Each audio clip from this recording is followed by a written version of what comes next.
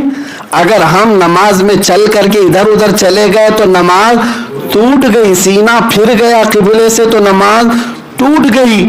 لیکن اس صحابی سے کہا جا رہا تم بازار میں بھی جاتے، سامان بھی خریدتے، لوگوں کو پہنچا کے بھی آتے، بات چیت بھی کرتے، اور واپس آتے تو وہیں سے نماز پڑھتے جہاں سے چھوڑ کے گئے۔ پھر یہ اتنا سب جو کیا گیا بیچ میں، کیا یہ نماز کو نہیں توڑے گا؟ فقہا فرماتے نہیں، کیونکہ یہ سارا کام اطاعت رسول میں تھا۔ ثابت ہوا کہ جملہ فرائض فروع ہیں، اصل الاصول بندگی استاجور کی ہے۔ ہاں، اگر حضور پاک کی اطاعت میں لگا ہے تو ہر کام تمہارا عبادت ہی ہے۔ اب لوگوں کو سمجھ میں آ جائے گا کہ کون سی جان بچانا فرض ہے۔ ہاں، اس وقت تک تمہاری جان بچانا فرض ہے جب تک کہ حضور کی عزت پر بات نہ آئے۔ اگر حضور کی عزت پر بات آئے تو یہ جان کس چیز کا نام ہے؟ یہ ایک جان کیا ہے؟ اگر ہو کروڑوں تیرے نام پہ سب کو، ہمارا تو عقیدہ یہی ہے، حضور کے نام پر ساری جانیں وارنا ہے۔ تو ایسے موقعوں پر یہ نہ کہا جائے۔ بعض لوگ ہمیں یہ بھی کہتے ہیں، یہ سب حالات دیکھتے نہیں، لوگوں کو پکار لیتے ہیں، بلا لیتے ہیں، کتنے لوگوں کو خطرے میں ڈالنا، لوگوں کو ہلاکت میں ڈالنا، کیا شریعت اس بات کی اجازت دیتی ہے؟ میرے عزیزو، خطرے میں ڈالنا، ہلاکت میں ڈالنا، آپ ہی اپنے گھر میں بیٹھ کر کوئی ایسا مشورہ دے دو کہ کوئی ایسا جہاد بتا دیں جس میں کوئی خطرہ ہی نہ ہو۔ کوئی ایسا جہاد بتائیں جس میں کوئی خطرہ ہی نہ ہو۔ رسول پاک صلی اللہ تعالی علیہ وسلم 313 نہتے لوگوں کو لے کر جا رہے تھے، تو کیا حضور پاک صلی اللہ تعالی علیہ وسلم سامنے کفار و مشرکین کی تعداد کو نہیں جانتے تھے؟ سب خبر تھی۔ احد کے موقع پر، خندق کے موقع پر، خیبر کے موقع پر، ہر موقع پر ظالم کفار مشرکین کی تعداد بڑی زیادہ تھی، صحابہ کم تعداد میں تھے، سامان جنگ بھی نہیں تھا۔ تو ان لوگوں کو جب میدان میں اتارا جا رہا تھا تب یہ نہیں کہا جاتا کہ ان کو خطرے میں ڈالا جا رہا ہے؟ میاں، آپ نے ابھی تک گھر میں بیٹھ کر اس کا صحیح مطالعہ ہی نہیں کیا کہ ناموس رسالت کی حفاظت کیا ہوتی ہے۔ یہ شہادت گہ الفت میں ہے قدم رکھنا، یہ شہادت گہ الفت میں ہے قدم رکھنا۔ لوگ آسان سمجھتے ہیں مسلمان ہونا۔ ہاں، تم سمجھتے ہو کہ روٹی پکا کر کھا کر اپنے گھر میں بستر پہ سو جانا اسی کا نام ہے ایمان؟ مسلمان، تمہیں تو خطرات اٹھانے ہوں گے۔ اور میں نے اس سے قبل بھی شاید کہا تھا، اسلام روز اول سے مخالفتوں کا سامنا کر رہا ہے، ستیزہ کار رہا ہے ازل سے تا امروز، چراغ مصطفی سے شرار بولہبی۔ اقبال کہتا ہے پہلے دن سے ہی یہ جھگڑا چل رہا ہے، ابو لہب کی چنگاریاں مصطفیٰ کریم کے چراغ سے بھیڑنے کی کوشش کرتی ہیں، لیکن اللہ کا قانون یہ ہے کہ یہ چراغ ہمیشہ غالب رہا ہے، آج بھی یہی چراغ غالب رہے گا انشاءاللہ العزیز۔ دنیا دیکھے گی کہ میرے مصطفیٰ کریم کا حسن ہی غالب رہے گا، ان کا نام ہی غالب رہے گا۔ مٹ گئے مٹتے ہیں مٹ جائیں گے آدھا تیرے، نہ مٹا ہے نہ مٹے گا کبھی چرچا تیرا۔ جو آج بھونک رہے ہیں کتے اپنے گوفے میں بیٹھ کر یا کوٹھے میں بیٹھ کر، انہیں یہ خبر نہیں کہ ان کے بڑے بڑے دادے پردادے سب آئے اور سب مٹ گئے، ختم ہو گئے، لیکن حضور پاک کی ذات کل بھی چمک رہی تھی، آج بھی چمک رہی ہے۔ تم کیا جانو، جاؤ انگلینڈ اور امریکہ کے وہ گورے لوگ جو دنیا پڑھتے ہیں، سائنس ٹیکنالوجی کو غور سے پڑھتے ہیں، آج سب سے زیادہ اگر کوئی مذہب کوئی دین یورپ اور ویسٹرن میں پھیل رہا ہے تو وہ محمد عربی کا دین ہے، رسول پاک صلی اللہ تعالی علیہ وسلم کا دین سب سے زیادہ یہ ترویج ہو رہی ہے، سب سے زیادہ اشاعت ہو رہی ہے۔ آپ کیا سمجھتے ہیں یہ کتے یوں ہی خارج زدہ ہیں، ان کو کھجلی یوں ہی ہو رہی ہے؟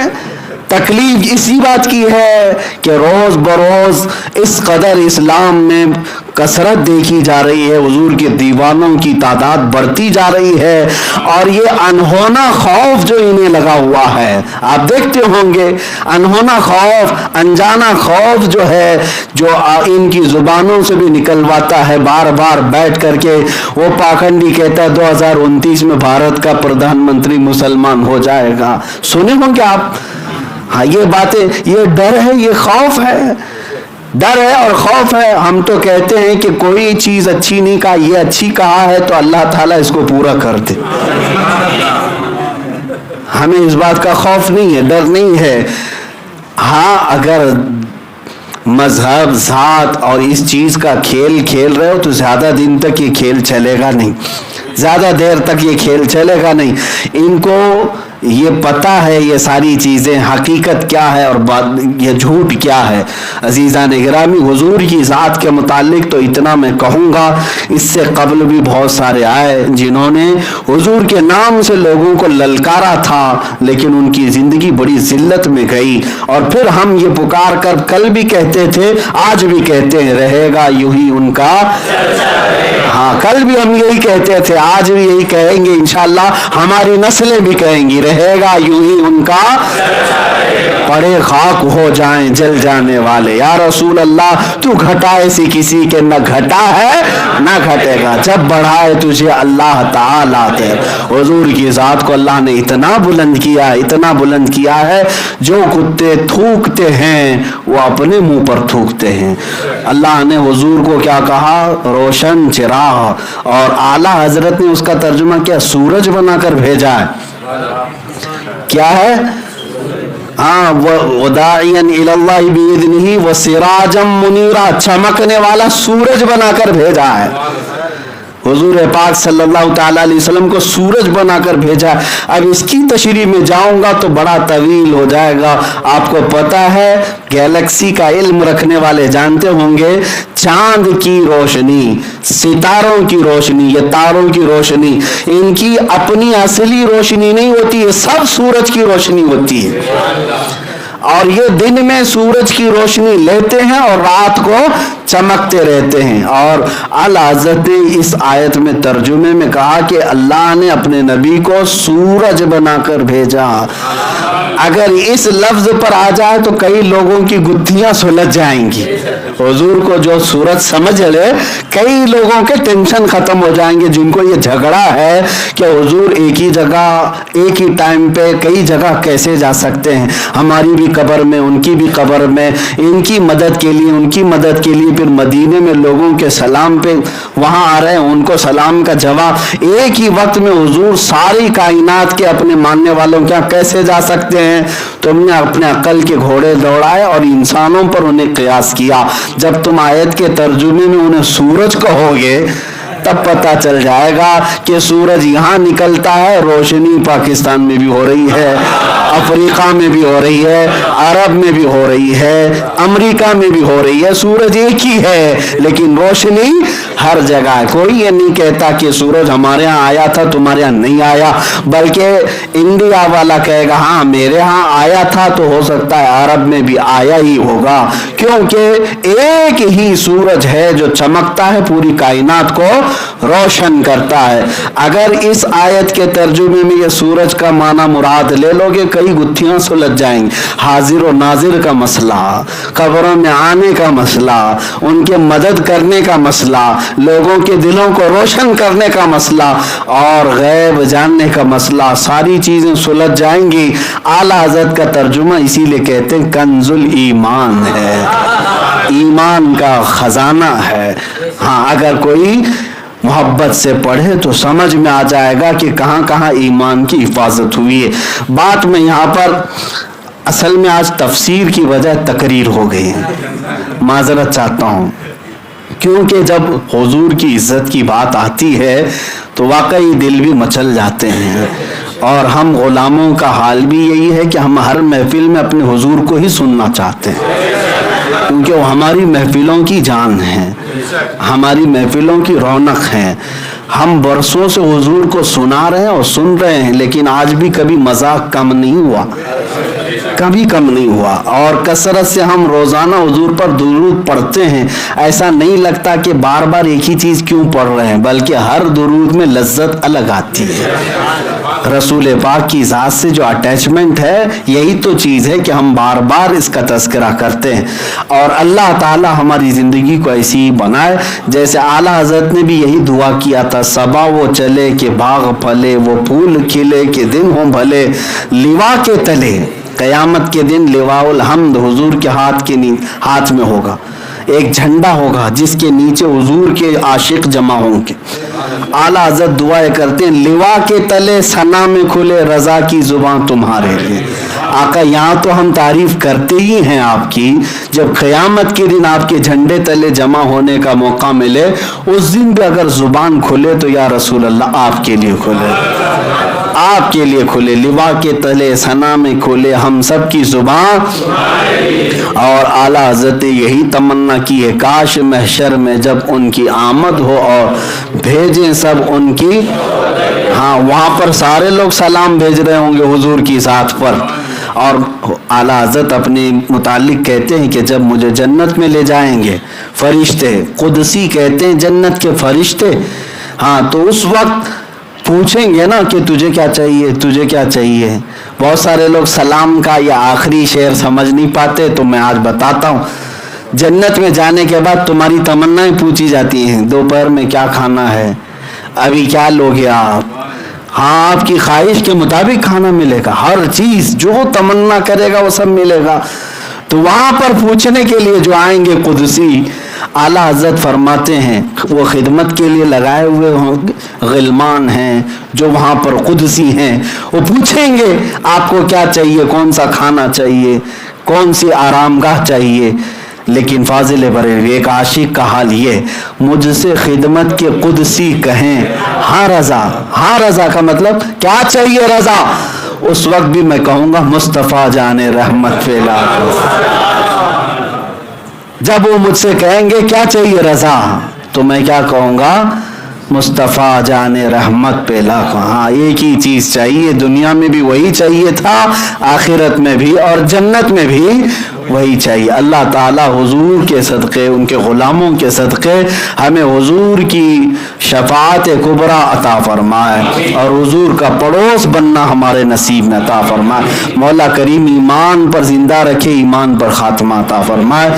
میں انشاءاللہ العزیز اس کی تفسیر جو رہ گئی ہے وہ آگے کی محفل میں کروں گا، کہ آیت کریمہ ایک رہ گئی ہے، آیت نمبر 137 جو سورہ نساء کی ہے، انشاءاللہ اگلی تفسیر میں اس کو مکمل کیا جائے گا۔ وآخر دعوانا الحمدللہ رب العالمین۔ السلام علیکم۔